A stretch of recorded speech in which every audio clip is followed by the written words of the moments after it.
My name is Lolo Puzzlo, and this is Media Delta. Alright, so this is a continuation from our last episode. Last episode we talked about seasons 1 and 2 of the Netflix Castlevania show.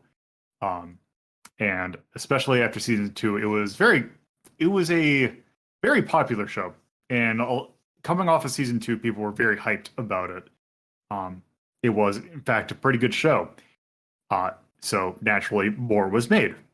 And it is as you would expect, a continuation of the events of season 2. I will go ahead and say we are going to be talking about seasons 3 and 4, which are the last two seasons. I'm also going to go ahead and give a content warning for this one. We are probably going to be discussing elements of sexual assault in this one and other fun stuff.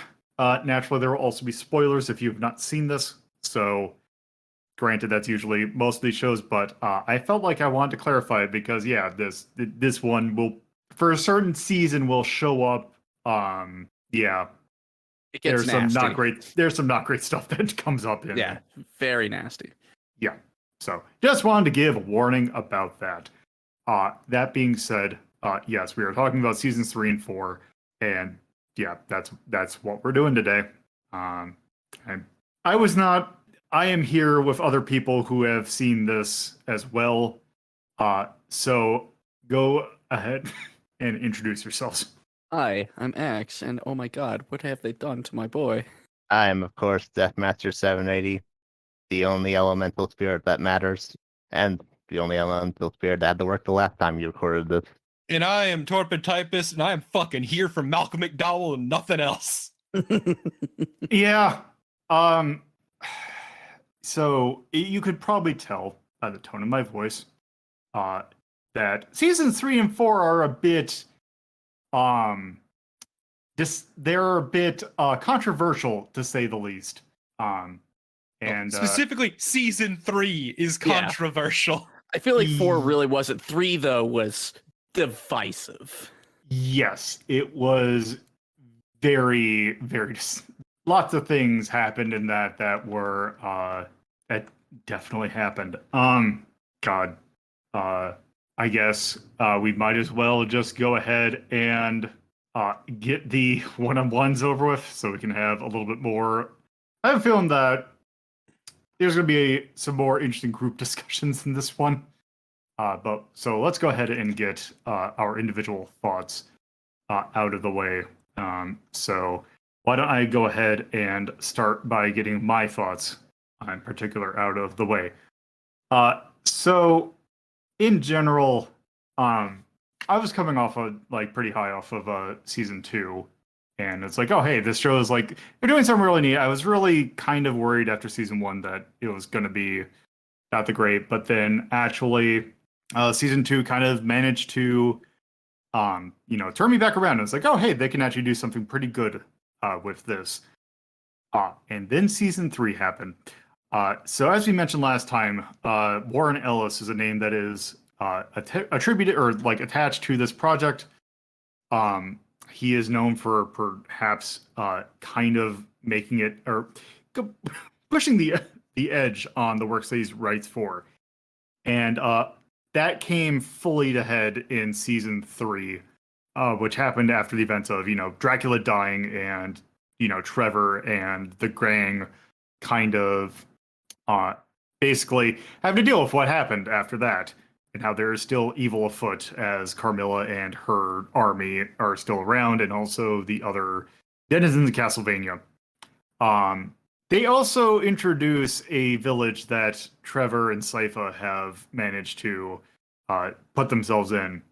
And in this season 3 is basically how you kill a lot of goodwill in a series, because it's this thing already had the worry that it was going to go a little bit too edgy, and then it did. Season 3, in particular, the last couple episodes, just kind of pushed the edginess envelope to 11, and it's not great because it's not even written that well either. I can understand if you're trying to do something unique, with that kind of content, but this doesn't even do it. It is just pure it's pure schlock, I would argue. Like a priest that's like, oh, the killer of children, a dubious consensual sexual scene that basically is just there to kick Alucard. Just generally everything that happens to I keep on getting confused. I believe it is Hector. Yeah, everything that happens to Hector in this, and also Carmilla was bad in season 2. She's even worse in season 3, and the other vampires also just kind of aren't that interesting, and the ones that are interesting end up not mattering. And yeah, they also introduced Saint Germain, who's like, okay, I guess we're just going to do this like side thing that doesn't really show up that much in other Castlevanias, but I guess we'll just do it because he got a slight mention in Curse of Darkness. So yeah, just not that great. Just a kind of a real downer of a season. And then season 4 made it better. They toned down, they kind of gave everyone that kind of got kicked around a little bit of a hope spot. In it, like Alucard had him team up with a nice, basically the character that is, because they decided not to put Grant the Nasty in for some reason. So basically that equivalent of Grant, Sypha and Trevor are now more of an official couple.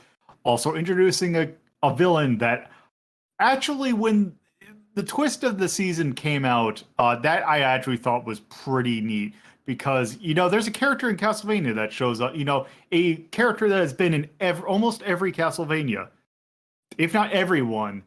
And he is like, oh, right, he should probably show up at some point. Yeah. And I felt like their handling of that character was pretty good. Also got Malcolm McDowell to voice him, so that was also pretty good. But it's still, the remnants of season 3 still there. And I liked it more than 3, which is not hard. But I don't know if I'd say I like season 4 better than season 2 in one combined. So season 3 just really soured me on more of that show. And then season 4 actually turned out fine, but I still think it was good. But, I kind of wish they had done things kind of different. But that is what it is. So if I'm going to give myself rankings for this, for season 2 or for season 3, I am saying, considering how much it completely killed any enjoyment I have, I'm honestly saying anywhere between 18 and 20. It's not that good. And then in regards to season 4, since we put Castlevania season 1 and 2 at 8, I'm going to go with a 9 because I think it's roughly on par. It's just slightly worse. But yeah, with that, let's go ahead and see what Axe has to think about Castlevania season 3 and 4. All right, so we got your introduction to the series with last episode. Let's talk about seasons 3 and 4. I guess if we're talking about basically, what are your general thoughts on season 3 and 4? I mean, we obviously got to start with 3. And we've been not so subtly hinting at all of our thoughts on this, and I've been no different. I mean, off of 1 and 2, 1 obviously not that great. 2 was actually kind of hopeful, like, oh, okay, yeah, we got this solid foundation for a story. And as I said at the end of that one, we lose Dracula, the main focal point of this whole conflict. So now you got to wonder what they're going to do. How are they going to follow that up? You've got 2 more seasons to get out of this. How are you going to get that blood out of that stone? So what they decided to do was completely and utterly fuck up all the goodwill they had from season 2 in season 3, which is just a mess of shitty stories, horrible character arcs, and one of the lamest, stupidest, crappiest edgelordy turns for a character I've ever seen. It's so bad in so many ways, but let's start at the beginning. I don't remember everything in full, But I do know that the main story for this one, the story A for this one was Trevor and Sypha had gone to a village, and the village was dealing with some kind of strange cult-like thing that was hiding through it. And there's that very flamboyant dude whose name I don't remember. Saint Germain. Jermaine, yeah. So he's there investigating, and they're all kind of trying to figure out what's going on in this village. Everything's just there's something really off. So I think I should take on what I think is two. Okay, so there's two things that are awful. I'll save the awfulest one for last. But my first piece of awful that comes out of this is the resolution. One of the resolutions to the village story is that it is revealed, very stupidly, mind you, that the village priest, who seemed very kind, very loving, and at one point a kid asks him for an apple, and he says to the kid, "Go to the apple tree, get an apple, and come back." The kid never comes back, and we learn that he's been basically telling kids to go to this apple tree, and when they get there, there's sort of a trap. And the grass there bottoms out into a bed of spikes. And it also shows that in his house, he just has a shitload of kids' shoes, because I guess he's a shoe fetishist? I don't fucking know. But it's the stupidest, edgiest garbage. It's just garbage. There's one thing that I've been thinking about, because I didn't have the chance to go back, because I have a lot of the events of this season, like, burst in my head. Yeah. Am I remembering things right that the dude also sniffed some of the shoes? I don't remember directly, but it wouldn't fucking surprise me, honestly.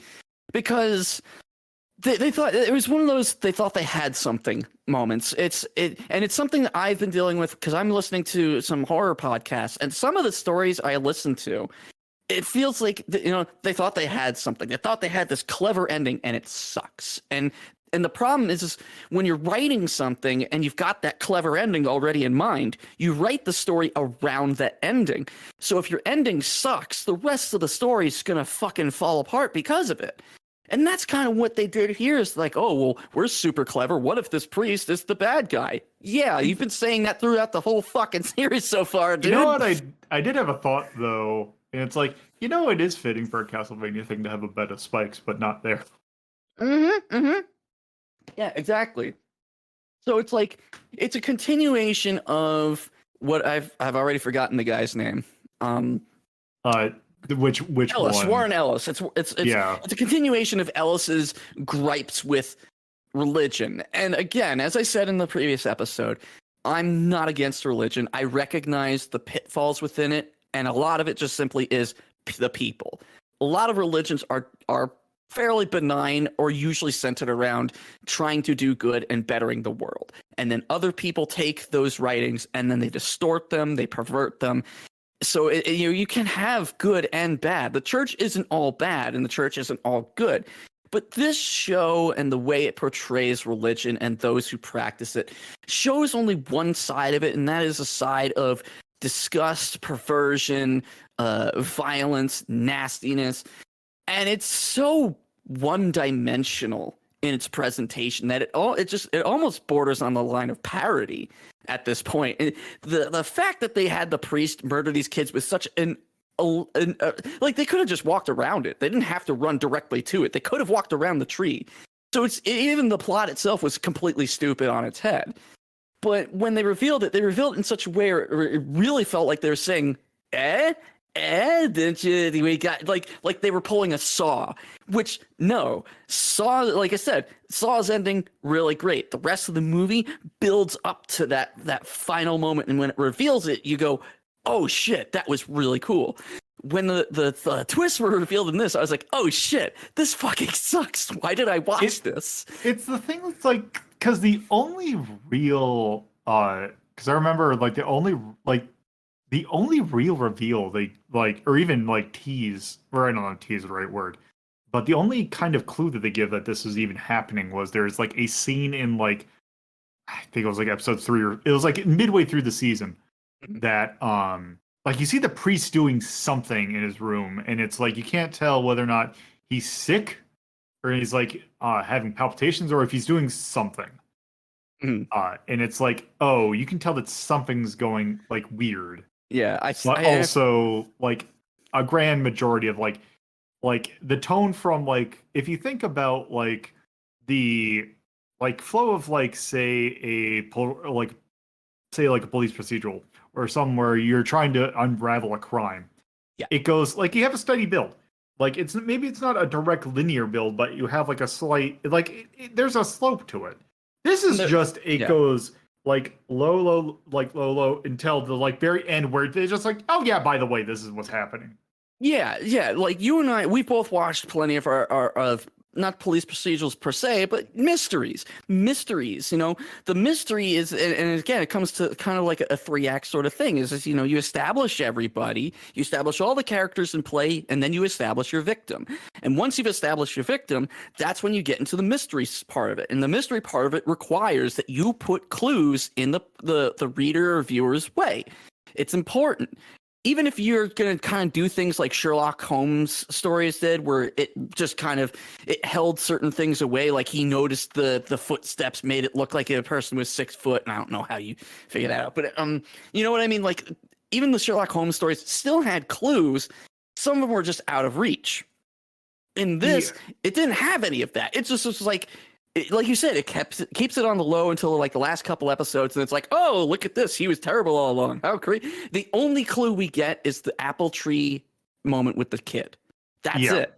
We don't even see the kid's shoes until they just before they realize the priest is a terrible person, and then they're like, oh my god, he's been killing the kids. It's God, it's also great because the reveal with the whole priest is a murderer thing is interspersed during the scenes, which a thing I have a feeling is the thing that you're about to talk about. Yes, that makes it helps really make that one somehow even worse. And before I go into that, I want to point out that if you really give it a good analysis, the whole thing with the priest and the kids is an incredibly unsubtle attempt to do a metaphor about the Catholic Church and its history of sexually abusing children. It's a completely it's like he took the sign and just smacked you in the face with it repeatedly, like, they did these things. Like, yes, we know, and it sucks that it's terrible and it needs to be dealt with, but it's literally that's all you're focused on. There's nothing else to it. Yeah, it's either that, even if you weren't trying, if he was just trying to be edgy, it's like the most like I don't like using this word. It's a lazy kind of like cop out for it's hack. It's schlock. Yeah, it is. And it's not even good schlock. And that's the problem too, is like one thing I kind of did expect from Castlevania as a series is schlock. Because that's what Castlevania's been. From the start to current, it's been a schlocky, goofy Symphony of the Night. The most beloved entry in the series was camp and schlock to its core. I mean, everybody talks about what is a man but a miserable pile of secrets. That's just camp and schlock and stupid, but it's entertaining. It's good. It's got some whimsy to it. It's got a little bit of a sense of humor to it, and that's kind of the other thing that season 3 completely loses that we had in the last 2: a sense of humor. It's not like it's just so grimdark that honestly, like, DC probably would have said, damn, that's too much. It's so unnecessary. Like, I'm a huge horror fan. Some of my favorite films have just body parts everywhere and blood all over. You know, I'm into slasher films and splatter films. And this was just like, I was like, this is unnecessary. This is so just absolutely stupid. And this doesn't further the plot. It's not clever. It's not entertaining. And then that kind of unfortunately brings us to the point that I'm 100% sure everybody is going to mention, and that is the absolute garbage way that they took Alucard's character. And before I say anything further, I must preface this with, I am bisexual. I have nothing against polyamory. I have nothing against sex in general. Here's your bi representation. And yeah, fuck. God damn it, you're right. Oh god. Honestly, like, so Alucard's story after Dracula is he's basically reclused in the castle, in Castlevania itself.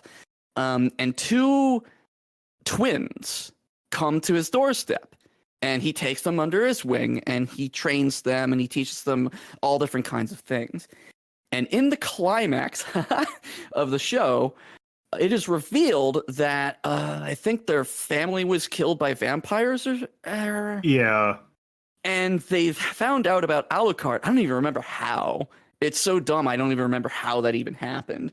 But it doesn't matter, because Alucard shows them that he is, despite being half vampire, he is good at his heart. He's trying to live a nice, happy life. And in the end of this season, the twins reveal that their parents were killed by vampires. They tie Alucard up and then fuck him, which is great because it upset a lot of really awful people watching Alucard get ramrodded. But hey, you know what? And they take this scene, which is it's unnecessary. Like, it's so weird and creepy and out of, and the two they're brother and sister, and they're fucking him together. Yeah. So we start with something creepy like, oh, so now they're gonna seduce and fuck him. Well, that's creepy and weird. Oh wait, they're family. That's even creepier and weirder. And it honestly speaks a lot about Ellis. But I mean, just on those merits alone, those scenes were fucking terrible. But as we said, they were interspersed between the scenes of finding out the priest killed the kids. So, like, so even if we were to argue that the sexy stuff is sexy, they're having this pornographic moment in the middle of finding out children are dead. Like, what the fuck are you thinking? This is horrible. This is bad timing. This is bad writing. This is bad pacing. This is just bad placement of things that should have been separate incidents. And they're like, oh, well, these are the two big climaxes coming together. No, it just makes it even creepier. Like, it's already awful, but you took it up like 5 notches and then you kept going. And then after they get done fucking him, that's when they reveal that their parents were killed, and they were just specifically trying to find the right time to kill Alucard, and that's why they fucked him, and then he kills them. And then because of what they did, he feels vindicated in his hatred of humans, and that further like isolates him from the rest of the cast. I don't even think he actually takes part in any of the major events further on. I think this was just sort of like his end. I don't remember exactly, but it's such a shitty, trashy series of scenes. And it's taking a well-known established character and just like throwing him completely away for some edgelord titillation. And it's not even titillating because kids are dying. Like, even if you were to try to say you could crank one out to those scenes, you'd literally have to edit so it's just those scenes because there's kids dying. So no matter how you look at it or slice it, the ending of season 3 is such a fucking disappointment. And it's just a reminder of who's behind this product, who's behind this particular thing. And the person who's heading this, who's behind all of it, sucks on every possible level you can think of. And it bleeds into the actual thing. We deserved something better than what season 3 was. Now, we can take that as a segue into season 4, because season 4 actually is a lot better. But that's a low bar to clear already. So season 4 takes a few... So season 4 does have its trash, and that is Hector. Hector's arc is literally just femdom. He's just there to be dominated and fucked and then humiliated by a woman vampire. And that plot, like, it sucks because his character has some interesting aspects to him, but none of it's used. It's like Alucard. Whatever interest this character had is thrown away in sake of some edgy anti-woman bullshit. Because again, it comes back to Camilla and what we said on the previous episode about the portrayal of women in this. And what's her name? The vampire that. Oh, like the red hair? Yeah. What was her name again? Lenore. So Lenore, like, you could have done an interesting romantic story between Lenore and Hector, and it could have been a really good kind of juxtaposition to the nonsense that was Camilla and the rest of the vamp. Like, it would have been great to see her, you know, actually fall for the character and work to help him escape, and then they themselves could start their own life, or, you know, try to resolve things in a different way. But what we got instead was more women are horrible people, women are awful, because that's all her character is. She's abusive, she's controlling, she's dominant, and not in the way that one would want. And then ultimately she betrays him, because her goal was never to actually, you know, help him or free him. It was to use him and then eventually kill him. And it's just like, at this point, like, the metaphors are no longer metaphors. It's just tell us you hate women and shut the fuck up after. Like, it's such a waste of screen time. It's such a waste of talent and writing and voice acting. It's such a friggin' waste. And it's so weird, because Isaac actually gets a pretty cool character arc, even going up against our old friend Legion / Granfaloon. And those scenes are fucking amazing. They're so exciting and cool. And it was great to see that boss there, because that's one of my favorite bosses from the franchise. So Isaac gets the story where, you know, Dracula throws him through a portal so he doesn't get killed along with everybody else. So Isaac goes on his own special journey, beating the shit out of a bunch of racists along the way, which is a really nice fist pump moment. And then he starts to build his own army. I forget what his goal was, but it was just nice to see Isaac get an actual journey and go somewhere rather than just having his shit kicked in all the time.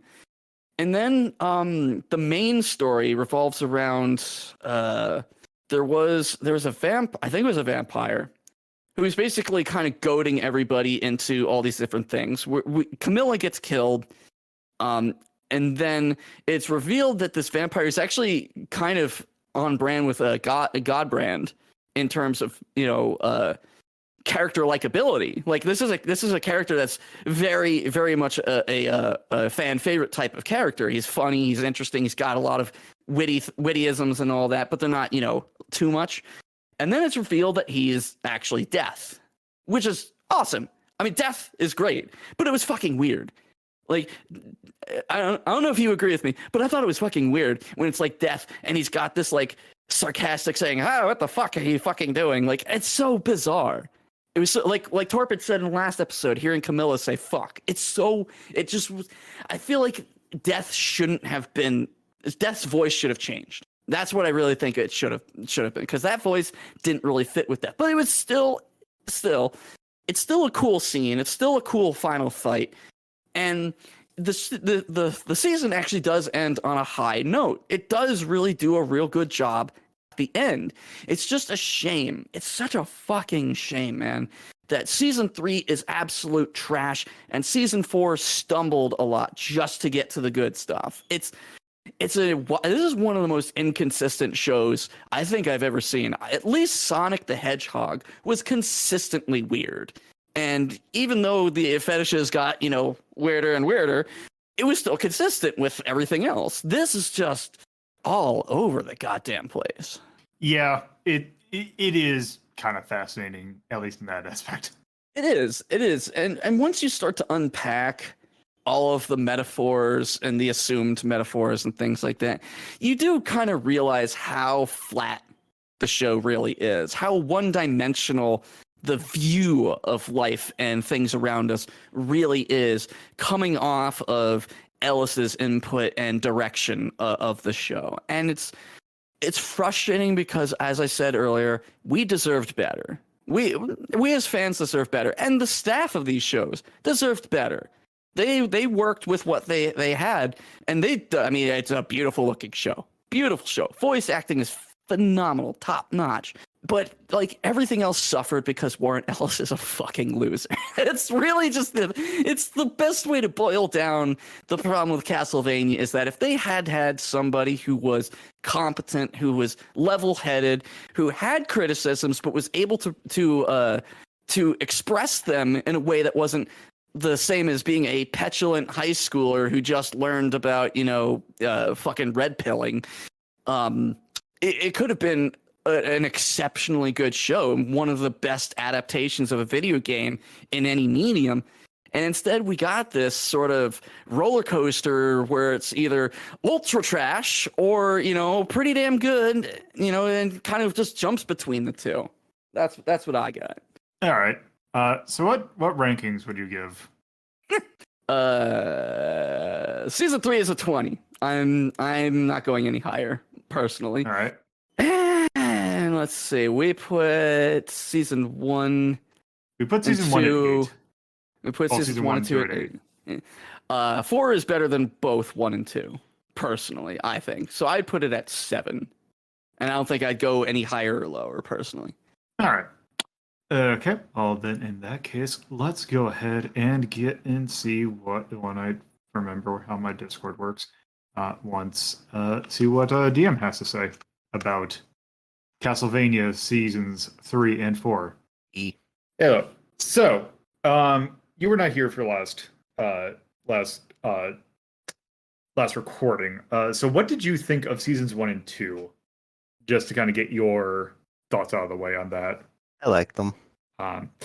So okay, just to kind of get your taste. So you like the first, so going into this generally liking seasons 1 and 2. Yes. All right. I thought season 2 was kind of long, a lot of stalling to get for the finale, but other than that, it was fine. All right. So let's go ahead and go through just general. So actually, in general, what were your general impressions of seasons 3 and 4? So, might surprise people, but I actually thought season 3 was fine. I didn't hate it, and season 4 I thought was the best of the bunch. All right. What are your thoughts on the general tone of seasons 3 and 4? Well, season 3 was really laying on that misery porn. And season 4, well, they reversed kind of hard on that. Yeah, it really did feel like they got a lot of flack for season 3, because general impressions that I got was that season 3, no one, like, there was a lot of ire for season 3, at least in the circles that I was privy to. I'm sure there were people that thought it was fine, but no one I thought felt like it was a improvement on 2. And then 4 generally more positive. So what did you think about, in general, the writing for the seasons 3 and 4? All right, I'm going to break this down by story arc. Because for season 3, there were 4 of them. There's the Trevor and stuff, the Alucard stuff, the Hector and the Vampire Queen stuff, and then Isaac stuff. If I had to rank those, it would go Isaac stuff as the best, then Hector, then Trevor and Sypha, and Alucard at the very bottom. It definitely seems, yeah, I can definitely get behind that. The Isaac stuff was the best just because it had a very clear direction where it was going.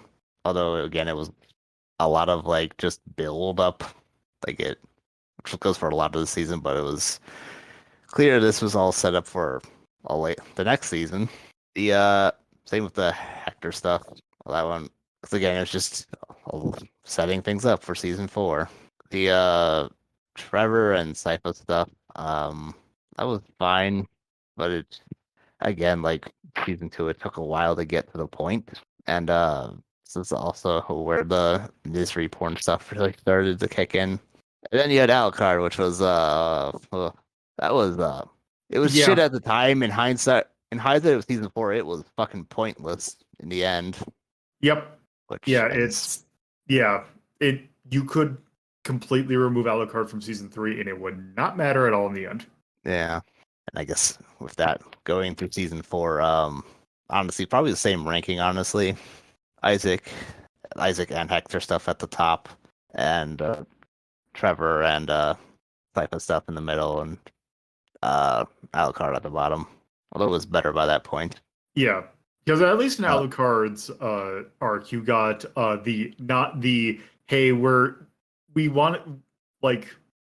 we're gonna put in Grant, but not putting Grant. The nasty boy, now the nasty girl. Yep. And I'm guessing you want to do characters separately because that's a lot of why I liked the Isaac stuff was going to be in that section. Well, I mean, next thing I was just gonna ask is like everything else, or like anything else that you wanted to specifically talk about those seasons. So I guess I'll get the bad out of the way first. Oh man, what? I don't mind the grim stuff, but like so much of like the really bad stuff was just so pointless. Like going to the Trevor and type of stuff. The bit with the judge turning out to be a serial killer at the end. Yeah, That was just I don't know. There was like no point to that. He was Yeah. like a helpful character until the very end was like, well, I was murdering people this whole time. yeah, murdering children, and I think he was also sniffing shoes at some point too, which that's not necessarily a those- bad thing, but I I can't.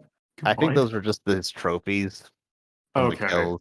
I didn't got no impression of shoe sniffing. Yeah, I just remember him like I don't know if it was just the okay, I guess they're going to go with this that I just fabricated that in my head that he was like also like sniffing something. And Go going into Alucard's story, we had the two kids he was tutoring suddenly swerving on him and trying to kill him. I don't know. I can't exactly remember what the exact details was. I want to say that they might have actually been turned vampire, and they were No, just that trying to wasn't get. it. Okay, then I Their think whole- they're. Yeah. Their whole speech was that they thought he was keeping secrets from him, which they talked about earlier, but it seemed like they understood why. But then all of a sudden, it was like, well, we're going to do this stuff because we're suddenly, I don't know, just ultra paranoid, and doesn't matter. You're gonna slice at their throats with a flying sword. Yep. It's like yeah. And so the Hector and Isaac's plotlines kind of had some miserable stuff too, but it wasn't as bad. The Hector stuff was mostly just him constantly being fooled and yanked around. His whole plot was basically what was her name? Lenore. Yeah, Lenore just fucking with him and tricking him to putting on the slave ring. That was like the bulk of it. Yeah, it was Lenore and Hector was like the majority of his plot line. Yes. And like I said, Isaac stuff has some of the best progression, but a lot of his miserable stuff was just Groundhog Day during Yeah. season 3, where he would learn to maybe trust humans and then just something would happen to fix that. But he kind of got held at by the end of the season and he was firmly out of it for season 4. Yeah. But anyway, that's mostly the bad stuff I want to talk out of the way. As far as the good stuff, Isaac. Isaac is my favorite character on this show. He's the character with like the best story arc, the best character progression of all of them. In that his character arc goes in a direction that makes sense, and it ends on a pretty happy note. Because at the start of the series, he's just like a nihilist who's wanting to wipe out humanity and himself because of his life experiences. And by the end of the series, he's learned to get over and actually wants to build something with his life and for other people. All right. And yeah, I guess that's it. All right. So no other things you want to specifically talk about? Nope. All right. What rankings would you give 3 and 4 separately? Let's see. You ranked season So- 1 and 2 at 8. Yes, we ranked season 1 and 2 at 8. I would honestly put 3 at the same. All right. And then season 4, I would put at. Honestly, I just put it at 4. All right. Okay.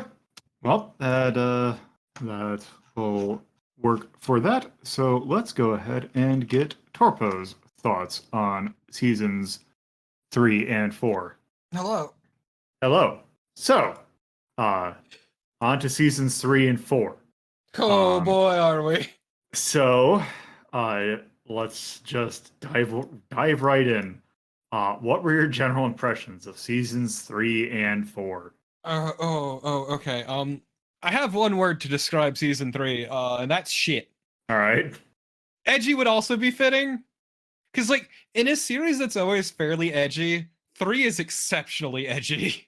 Yeah. And by virtue of that, 4 does an incredible job of picking up the pieces and putting together the best it can, really. All right. To put it as simply as possible. Yeah.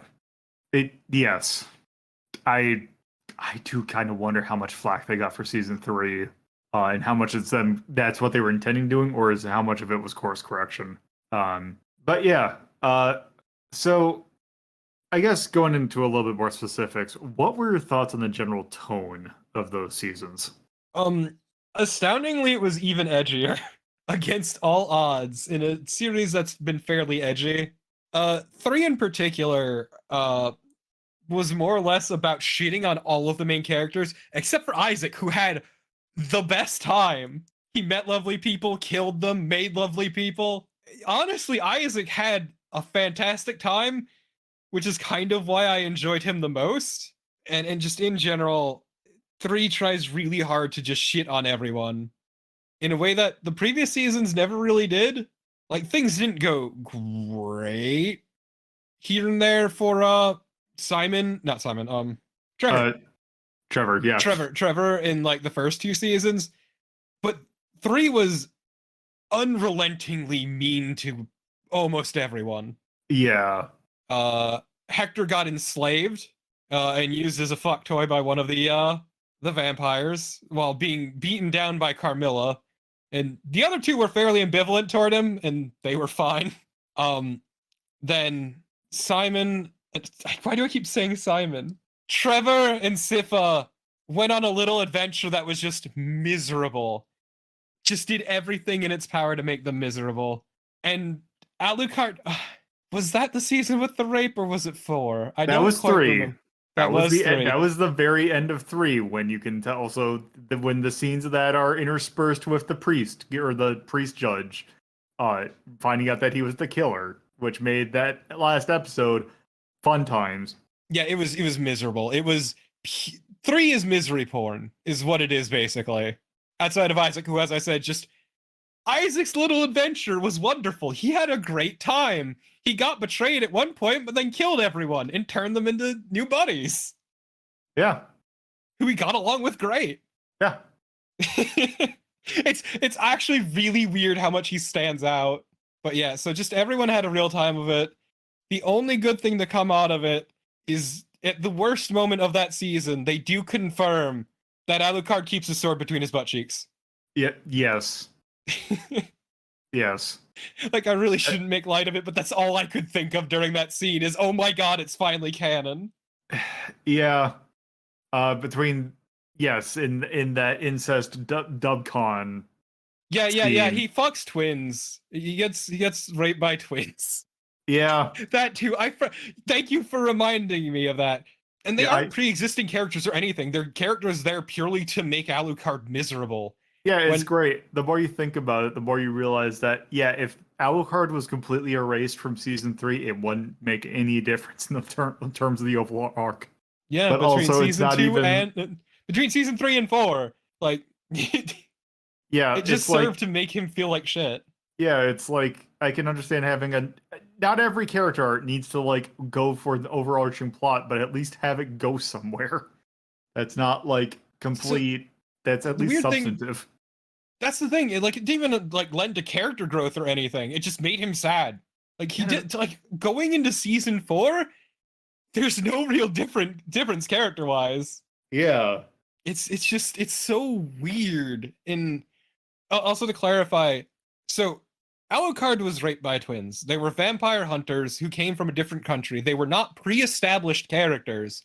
They were made up specifically for this. And it was specifically, like, let's not mince words here. It was specifically rape. They went past his boundaries even before it turned into a murder thing. They massively overstepped his boundaries and kept pushing. And then it got worse. Yep. Just overall, it sucked. And then so the tone of the whole Sypha Trevor bit was the road to hell is paved with good intentions, essentially. But it was in such a really shitty, ham-fisted way it's Also, Saint Germain fucking sucks. yeah, Saint Germain. Like none of that Saint Germain happened, and it's like okay, I guess you're happening like over the corner there. Like sure. Um, Also, the thing with Sypha and Trevor was there because it has to, because that's Castlevania canon, is that they are like Sypha and Trevor is the reason like that pairing has to happen because that's how magic gets into the Belmont bloodline. To be fair, they had good chemistry. Like, there's no two Yeah. ways about it. It's just the entire point of season 3 was the road to hell is paved with good intentions. They try to do good, and unfortunately, there's a secret murder cult Yeah. that just so happens to be in the village and is killing everyone. And so, like, everything that happens isn't their fault, but they try to play it off as their fault for trying to help. And that's the weird part. It's so the thing that of course, this is the one thing like plot wise that I can think of like as a comparison to a different thing. I feel like they're trying to go for a thing that they also you see it occasionally in other stuff, but the one that I'm thinking of is in Watership Down. There is a in their little travel trying to find their own down, they come across another Warren that it's like everyone's happy. Oh, except the reason they're like everyone's not actually happy. There's actually a bunch of snares there, and it's like the moment it's like no one like they know it, but the moment that anyone talks about it, it's going to start chaos. So it's like, hey, these people poking around are going to like, hey, that's going to make us run face to, or like have to acknowledge that there is a murder judge who is killing children. Also, Oh, yeah, that's right. The dude who drops kids into spike pits, wasn't that? yes, because it is kind of funny and thinking about, yeah, Castlevania does kind of need a spike pit, doesn't it? No, okay, so to clarify, I had completely forgotten about this until you started talking about the murder judge. The dude likes to drop kids into spike pits by luring them in with, what was it, like fruit or something? So there's From an a apple tree? tree. Yeah, there's an apple tree, and they go to get and they fall in the spike pit, die, and he takes their shoes. Yes. It is like, between that and the Alucard shit, peak fucking edge. Yeah. Like, there were just so many other ways to handle that, but no, kids in a spike pit and sniffing their shoes. Okay, I wasn't the only one who thought that there was a scene of him sniffing the shoes. Because I could have No, sworn that I he didn't just make that up. collected them. He just Okay. collected them, Okay. but he probably sniffed them. Let's be Prob- real. I mean, I'm surprised I didn't put that in because I feel like that would be fitting. It's like when I caught Ollie the other day. I saw him sticking his head in a shoe to sniff it. He hears me at the top of the stairs, looks at me, takes his head out, looks at me, and sticks his head in the other shoe and starts sniffing. Yeah. He's also a cat. He's also a cat, but he's a weirdo. But yeah, so see, I know. So I know I'm talking a lot about 3, but like it cannot be overstated how fucking awful, edgy dog shit season 3 was, because that's what it was. For all intents and purposes, that's what it was. Even Isaac, who was having a great time, still got essentially betrayed. Yep. So yeah, season 4 though does everything in its power to clean up the mess, and it does an incredibly admirable job. Season 3, for tone, is a lot, I wouldn't say more upbeat. It's still fairly edgy, but the show is always edgy. But it's a lot kinder to the characters, basically, because everyone gets a nice, happy ending, except for Hector, I guess, because he's got it a little bit bittersweet. I try not to think about the relationship between him and the vampire because it's so weird and fraught with problems, and the more I think about it, the more terrible I feel, so I just don't. Because basically, when I say a vampire used him as a fuck toy, that was essentially it, but it was specifically, he was enslaved by the vampires. One of them realized the best way to ensure his loyalty was by attaching him to one of them. So she developed a relationship with Hector, fucked him on the regular, all that. And so they developed a really weird relationship that I still don't know how to feel about. And then at the very end of season 4, she commits suicide. Yes. The vampire's lost. And she doesn't want to be kept, which is whatever. But yeah, so everyone gets it better. Saint Germain fucks off to oblivion. Who gives a shit? Simon and... Why do I keep saying Simon? Trevor and Sypha. That's why it's Sypha. Trevor and Sypha come out on top, doing a lot better. Isaac's still having a good time and murdered the fuck out of some vampires. Yeah. Isaac's doing great. He now has his own little kingdom. And then who else is left? I don't even remember. Oh yeah, Alucard is also doing better with the really, really clumsy attempt to fit the Dynasty clan in. Yeah. They're building a village outside of Dracula's castle. Yeah. I do want to once again just take a real second to appreciate that there's a lady named Dynasty. Like her last name is Dynasty, and she has nothing to do with Grant. Yep. Yeah. Grant, the nasty, does not show up at all. Nope. And she's just kind of there. She's the village chief, and she's a fighter, and that's about it. She doesn't really get a whole lot of expansion. But yeah. They also introduce a funny vampire, a funny hobo vampire, basically, Yeah. who claims to have been good buddies with Dracula, and is voiced by Malcolm McDowell, Uh-huh. and he's fantastic. Is Varney? Is that his name? I think that was it. Or at least the name that he goes by until it's like, oh, I guess Death's here now. Yeah, because lo and behold, this weird vampire who came out of nowhere and just seemed kind of weird and full of shit. There's a reason for that, actually, and I thought that was kind of clever. I remember exactly when I was like going through here, and it's like when they first do their reveal, my exact reaction was, that's cute. Yeah, right? Because like the entire time, he's very clearly sketchy as fuck, and it's really weird that he claims to be friends with Dracula, and then lo and behold, he's Death. He just was Death, and then he gets murdered by Trevor and Sitfa. I was gonna say, it's mostly Trevor doing it. It's mostly Trevor. Because Trevor was trying to do the whole heroic sacrifice thing, except he didn't. Yeah. His spoilers, he lived. Yep. Otherwise, how else? Oh yeah, that's right. Sif pregnant too. Yeah, they kind of dropped that. I'm surprised they didn't like do more with that, but yeah. I would rather they not do more with that, knowing that show. Yeah. But yeah, season 4 was honestly a lot of fun. It was nice seeing something come of the misery that was 3, at the very least, and that they tried to use it constructively, if a bit clumsily. And also, season 4 has the only time I've ever liked Carmilla. Because god damn, her final fight whips.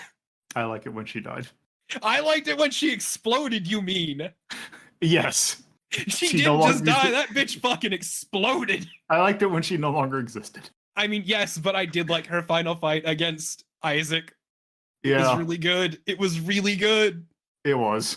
And then the other two, the lovely vampire lesbian survived, and I hope the best for them. I just thought she died. Did she? I'm pretty certain that all the main vampires died. Yes, because they no, the couple battle. was. Oh, okay. I thought they were out on a campaign, and then they heard about the kingdom falling. Oh, right. Yes. And they're like, you know what? Fuck it. Let's roll with this. We're out. Yes. Okay. Carmilla was going insane anyway. Fuck it. Yeah. So yeah, everyone that matters came out on top. And Hector also watched his vampire complicated relationship lady commit suicide because she didn't want to be kept. Yep. Just goes on in the sun. Yep. And dies right in front of him. Yep. You know what? Good for her. Because I don't ever want to think about that ever again. Yeah. I still don't know how to feel about the whole Hector thing, so I'm just going to say it was kind of awful. Well, it doesn't matter because next thing is going to be Richter's timeline, which is going to be a different studio and a different writer. A different studio, different writer, and how are they going to handle Maria? See, that's the thing. I know they're not going to do it because they're cowards, but I want what happened with Rondo of Blood, which is like Maria's a completely different art style, does not give a shit about the drama and the pathos, and just wants to do good with her little animal friends. Yeah, but that'll be in the future. Also, holy shit, Richter is fucking gorgeous. I mean, he was made to be the pretty boy. Like yeah, but like he always looked kind of like Ryu. But that was also the tone of the time. But now it's a different time, and now it is pretty boy. 100%. But yeah, no, I enjoyed season 4. It had some really good fights. It had Saint Germain deciding to consign himself to oblivion, basically getting lost in the infinite corridor so he could see a lady friend. Thank God he'll never come back. And yeah, death. Yeah. It was nice. Season 4 is nice. I was happy with it. Yeah. All right. So I guess in that case, what rankings are you giving 3 and 4? What's 1 and 2 again? What did it? Put it at. I would say 3 is probably a 12 or 13. All right. And I would say 4 is probably a 7. All right. I know it's a weird spread, but fuck 3. 3 was awful. I mean, spoiler, yours actually is probably the least. So my problem is the writing was bad, but everything else was good like usual, and that is why I don't put it lower. Yeah. I mean, I'm sure we're gonna have a discussion on it, which Oh boy, will we. That is gonna be now. So let's bring back X and DM so we can have our group discussion. Oh, I didn't realize that Varney was based on something. Oh yeah, I forgot to bring that up on my portion because I wanted to talk about that. Yeah, we can talk about it during the discussion. I'll mention it. Yeah, we can say that towards the end because normally I have a little trivia bit. I just been forgetting to do it, but all right. So now they're all together. Let's talk about specifics of how we all. Well, let me just kind of take a look to see if whether or not I feel like there's some key points. General, going over like the topics that we had last time. The heroes, for the most part, everyone thought Trevor and Syphil was fine. Alucard got kind of screwed over. He got done so ways. fucking dirty. He got done so fucking dirty in season 3. You could say he got shafted. No. Unfortunately. I'd really rather not. Also, Shaft didn't show up in this one. Anyway. Maybe that'll happen during the Richter one. Right. It would make sense there. Yeah, that'll be like one of the ending of the seasons where he gets possessed by Shaft. Yeah, Alucard for the most part might as well not even have existed in these two. I mean, no, so that's the thing. He has a part in season 4, which is about him learning to befriend new people and move on and make something good from Dracula's legacy. Yes. Which season 3 though didn't matter. Yeah, it's like pointless because like season 3 ends with him like I guess being more closed off, but it takes 0 effort to convince him to help the nasty during season 4. The nastiest girl. You made that joke too. God. Yeah. The one thing I do like, because I think it was in season 4, did have one of my favorite bits of writing. I'm going to skip that because I just looked at the other plot points that I have here. One thing I was surprising, I think Torpo was the only one that brought it up. Well, I'll say this first. General consensus, Isaac's great. Yes. Hector likes the Steppy. Hector gets to like the Steppy. Big into femdom. I'm surprised Torpo was the only one that brought up Carmilla. Carmilla, honestly. No, I mentioned Camilla. Oh right, yes. To clarify, Carmilla, her entire bit in season 3 and 4 is dreaming bigger than she could ever deal with, and everyone's like, "What the fuck, Carmilla? What the fuck?" And then eventually, everyone kind of hates Carmilla, and then she explodes and dies. Yeah, she has a good fight with Isaac and dies. Yes, not just dies, she explodes. Very important. As a giant fuck you. Yeah, it's so good. Yeah, and Varney is also a really good. Varney's really good. I can understand. Varney, that was his name, yeah. Yeah. It is weird hearing like the same voice coming out of Varney and Death also, but Death keeping the mannerisms of Varney is also kind of interesting. But I also kind of feel like it's just him in disguise. Yeah, this is true. To be fair, I feel like Malcolm McDowell worked for both anyway, so yeah. It for some reason it does kind of give him a weird Skeletor kind of vibe. Just a bit. Not nasally enough. Yeah, the non-nasally. But at least like at least out of that, we got a really cool looking death and a really cool fight with death out of it. You know? Yeah, that last fight did look pretty cool. Memory serves, doesn't he look kind of like the Lament of Innocence death? Uh, I do not remember what the Lament of Innocence death looks like. Let me take a look. Okay. Which also reminds me, no real other tie-ins to other Castlevanias other than Curse of Darkness, but that's that's what it's based on. Yeah. Actually, taking a look. Well, here I'll just paste this into our little discussion. So there's Lament of Innocence death. But yeah, I'm just trying to think if there was any other villains. There really wasn't. I mean, so the problem is that the villains were a bit nebulous. So, like, the Death Cult can't really blame any one person outside of, the dude who really I don't even think he was part of the Death Cult. He was just kind of awful. Oh, no, the priest had nothing to do with the cult. He was just his own, like, special gotcha placed at an incredibly inappropriate time. Drops kids in the spike pit and steals their shoes. What a fucking... I was wondering how they were going to resolve it, and then they did. I was just like, this sucks. I'm so mad that I invested my time and my energy into this absolute travesty. I thought it was hilarious. It was the funniest shit to me. It's so bad. Also, so to stupid. answer the question is it based off the Lament of Innocence stuff? You son of a bitch! It's a webp. Let me see if I can do this. The answer is yes, absolutely. I thought so. I'm like, when I played Lament of Innocence, it was the first thing I thought of. Is like, man. But yeah, death was really good. And yeah, the judge priest dude also just sucked. Also, I forgot what the village, the nasty village was dealing with, but Just monsters. yeah. Yeah, it's just monsters, and Alucard killed them all with his butt sword. Yep. Which actually brings up to our next thing, the writing. Writing in general for season 3, for the most part, Misery wasn't- porn. Yeah. Absolute trash. It was fine. bizarrely edgy. Like, it was outstandingly edgy in a series that is already edgy.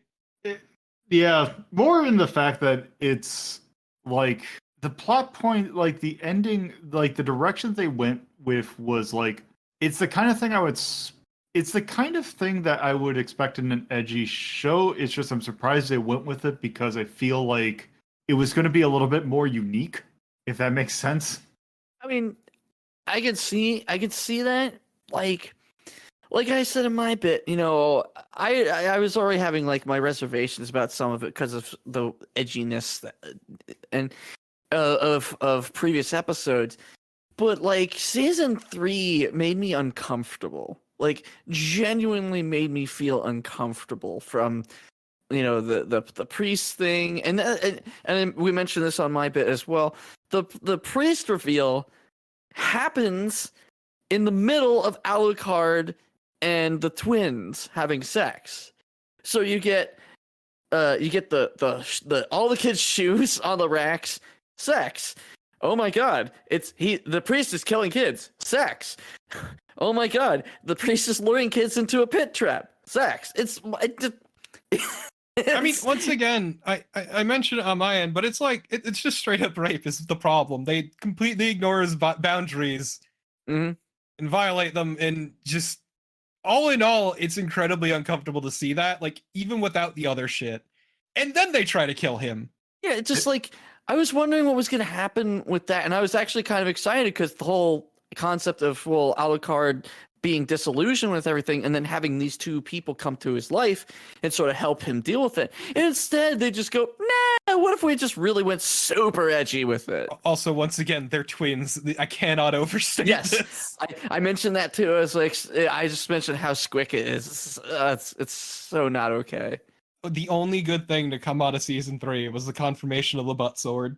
Because all I ever think about is that one image of Alucard with his floating sword clasped between his cheeks. The best way to wield a sword. Just a really dumb shit post from ages ago. It's just the season's so unbearably disappointing. After two kind of picking things back up and it got the ball rolling. Like you said, it made a bit of a foundation to build off of. And any goodwill that season gave was completely lost in this season. I thought it was fine. And that's perfectly fine too.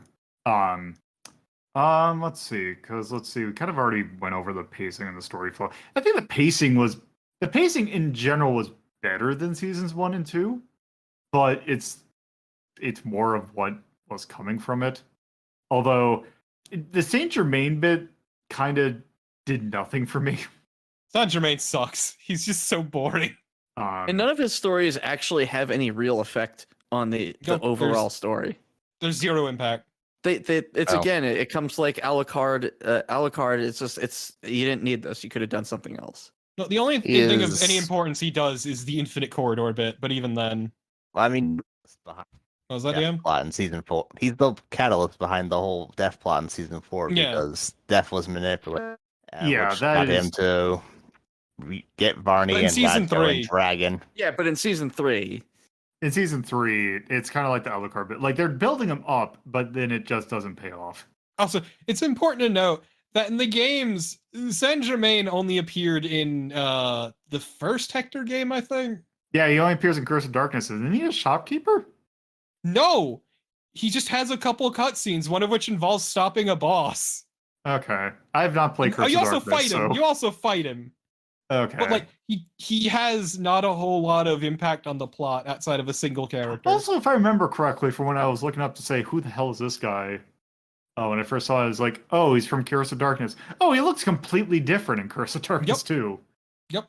Also, like, to clarify, Saint Germain is a real thing. Yeah. Saint Germain. Also awful. Yeah. Let me tell you about my girl, Helena Blavatsky. Yeah.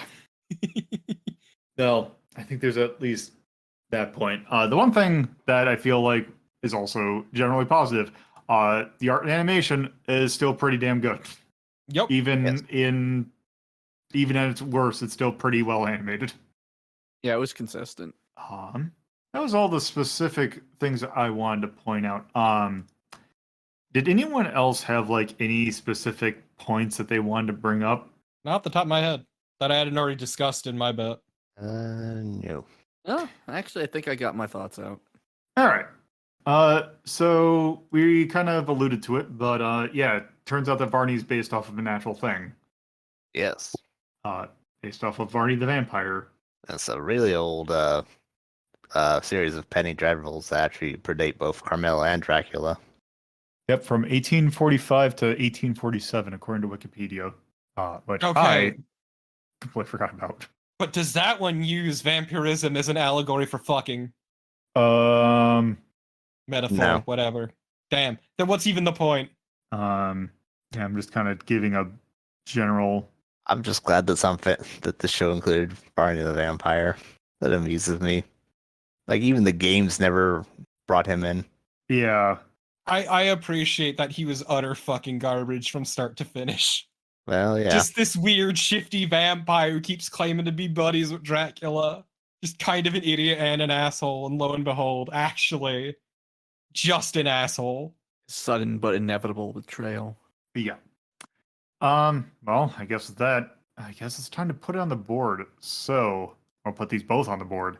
So we're going to use our normal 1 to 21 ranking scale, with 1 being Mastercraft really hard to get any better than what it currently is, to 21, which is very hard, even ironically, to watch, just not a great time. So, since we do have a little bit of a spread, I'm going to do a raw average of from what I got, which that puts us roughly at 15. Which, oh man, I was an outlier. Oh boy. So just to also, I guess in this case, to go over the ones, it's actually funny. I really did not like season 3. I went 18 to 20. Max went 20. DMU went 8. Torpo, you went 12 to 13. So we got a spread. Ow. Which 15 is, where that's going to be. So, and usually this ends up kind of, usually this brings things out. 15 we got Dick Tracy and Salamander. Yeah, it's fitting. Okay.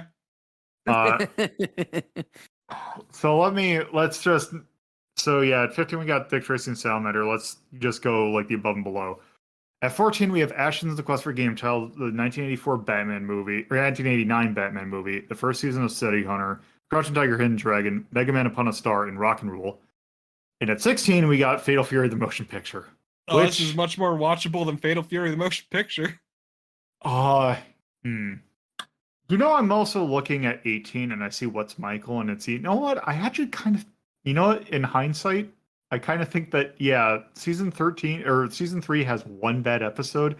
What's Michael was entirely bad, and also shitty in various other aspects. So I am also relinquishing my that blow. I kind of the Dick Tracy event horizon. The thing with Dick Tracy, though, is that it is weird and stylistic. It's the thing of like if you're like charting, like doing a graph of like where your enjoyment is like on a scale. Dick Tracy's just generally low, whereas like the actual low point of season 3 is pretty dire. Yeah, I feel like any good parts of season 3 are massively overshadowed by the bad parts. The last episode. And I feel like it is bad enough to poison the well, at least for season 3. Yeah. I still think 18 is way too low. The more I kind of am looking at it, because the problem is the art, music, voice acting, all of that's very good, and that's kind of my issue. Yeah, it's the kind of the thing is that theoretically you could just not watch that last episode. Also, Isaac's having a great fucking time. Yeah. Having drinks with Lance Reddick.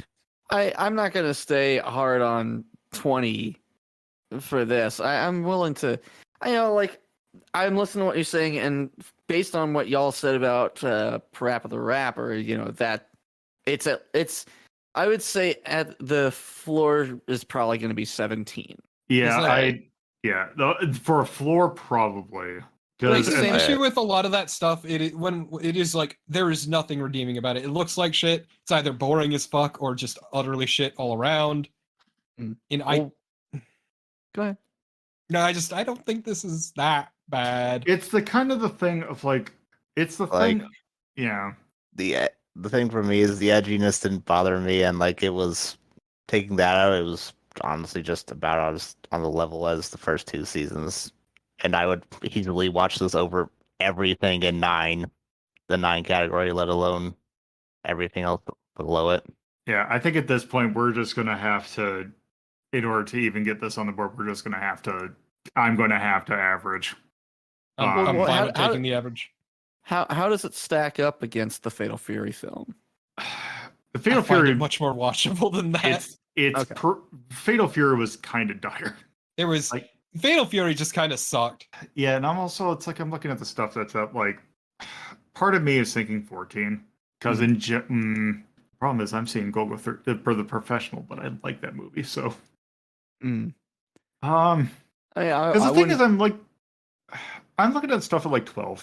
And that's at the point where, like, okay, some of the stuff is actually, like, you could, like, the Street Fighter movie. There's also, like, the first season TMNT.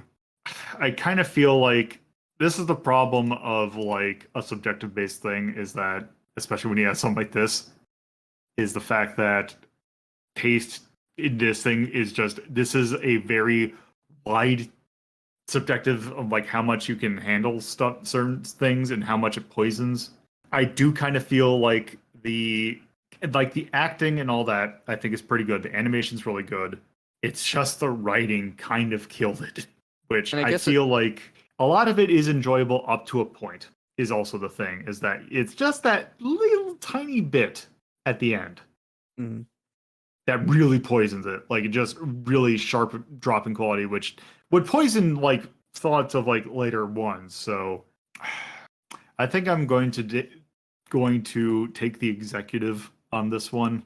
I am going to say, let me look at the scores again. I am actually going to take the executive. I'm going to say 13 because it is. I think that it's Like, there's a lot of it that's really good. It's just at the very end, it just drops it completely. And I'm going to put the little judge logo next to it to point that out. I am doing this so that we're not here for eons. Might as well just do like, because I feel like the charms are going to also correspond with season 4. So let's get season 4 on the board as well. This one was generally much more positive. If I'm going to take, actually, what is the average on this? This one's generally pretty high, and even, you know what? I'm going to do this. Yeah. So we're going to start rounding down. We're going to start at 7, which is already higher than season 1 and 2. At 7, we have American Gladiators, Area 88, Cyber City 808, Fantasy Kaleidoscope, Kamen Rider Black, the Mortal Kombat movie, Nick Arcade, The Hunt for Red October, and Ys OVA. I would watch this over Ys. Yeah, I kind of feel like I like Cyber City 808, but I feel like there's the high. It's very much the high points of season 4. I feel are higher than a majority of these. And Yeah, even then, Carmilla fucking dies. I mean, even that, like season 4 generally has a lot of good points in it. The writing was Yeah. a lot better. Also, more importantly, unlike season 2, things are always happening. Yes. And the stories are interesting this time around. That's the other thing too, is that 4 has picked up enough steam from the previous seasons, and then the stories are actually Isaac's story is cool. I loved Isaac's story. He got a very good happy ending. I hope those 2 vampire lesbians are doing great somewhere. Okay, in that case, should we just move up to 5? Or is it Sure. let's see. Sure. Yeah, 5 we I'm fine got with that. Adventure in the Moomin Valley, Game Center CX Season 1, Jaws, Starcade, Bugs Bunny Roadrunner movie, and The Running Man. And That sounds Uncut fun. Gems. And Uncut Gems. I I would watch this over Uncut Gems and Jaws. Yeah, the thing is, I'm seeing some of these. See, I was like movements, but also that's an outlier of one of these. I'm not against it, but also my memory of season 4 is kind of foggy. But I can definitely see why you would put that. However, I guess at that point, 4, we have Blackjack the movie, Merry Christmas, Mr. Lawrence, and Street Fighter 2, the animated movie. That's a bit harder. I see it at 5. Yeah, I'm kind of personally thinking 5. All right. I guess taking I'm thinking 5. Sure. Yeah. Okay. All right, let's go season 5. Let's go 5 then. All right. So, okay. So the first thing for content, Core Plus. Oh, I'm gonna need a lot of these. Okay. So let me open up the thing. So season 3 is pretty gory. Was it as gory as the first 2? I don't remember. It's it always actually been gory. It Yeah, never it's- stopped it's- being gory. It's Yeah. Or level consistent. Once again, remember what Isaac did. Yeah. Right. Yes. Okay. Also, the town got it real bad, especially at the end. Okay. Oh, right. Okay. So let me look through my charms. Oh, where are you? The one that I don't get to use that often, thankfully. S. That one definitely gets to get as notable for that one. Language. One thing I will say that is good for me: no vomiting in season 3 or 4. Yeah. Well, technically, there also wasn't in 2, but still. Let's see. I don't really. Okay. I do feel like yes, you do have actual sex nudity on that, so I feel like, oh god, I'm running out of space for the content of this one. I'm gonna bump a plus down so it actually fits. I think that's good. And then season 4 was mostly the same, except there's no assault in that one. Yeah. Okay. So, is there anything we want to call out for music, cinematography, or music, charm, cinematography, storytelling, action, and art? Art's thumbs up for both of them, definitely. And action. And action. Yeah. I'm going to use the same sad face for this one. Had season 3 and 4 had 0 Castlevania music in it. You got 1 song throughout this entire series. Charm, I don't think is there. Thumbs down for the writing in 3. Yeah, and cinematography was fine, and the charm, I don't even think it's worth noting. Yay or nays? Let me look at what charms I got. I don't even. Problematic. Yeah. Where's my? Yeah, yikes. There. Yeah, it's a little season 3. And I can't really think of much else for 4 or 3 or 4. Like, it's not even a boy. It was the Xyz because that's not really. Nope. Yeah. I think that's it. I think that's it. All right. So there. That has been. We have now have the entirety of Castlevania ranked now at this point. With season 1 and 2 being at 8, season 3 being at 13, and season 5 or 4 being at 5. So, hooray, we did it. Still no word on when Nocturne's coming out, so we'll see about that one. I hope it does come out. Yeah, hopefully. Someday. All right. Anyway, with that being said, before we head out, Axe, or anything you want to plug? Yes, the Autistic Self Advocacy Network and your local SPCA or animal shelter. Please adopt, don't shop. All right, DM.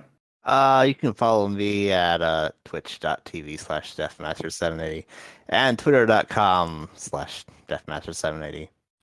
And I want to plug this one YouTube comment on one of the Isaac and Carmela fight videos that just every time I see it, it makes me smile. It goes, I love how Isaac managed to obtain an S-tier 6-star demon daddy from Gotcha Rolling on his travels. Yes. Turbo. Twitch.tv/Torpotypus at Torpotypus on Twitter. And I would like to plug up the Infinite Corridor so Saint Germain can never get out ever again. All right. So next one's going to be a definite departure from this. It is a new quarter, so that means we get a new Retro Rank Relief pick. And what ended up winning for quarter 3 was the 2010, I think.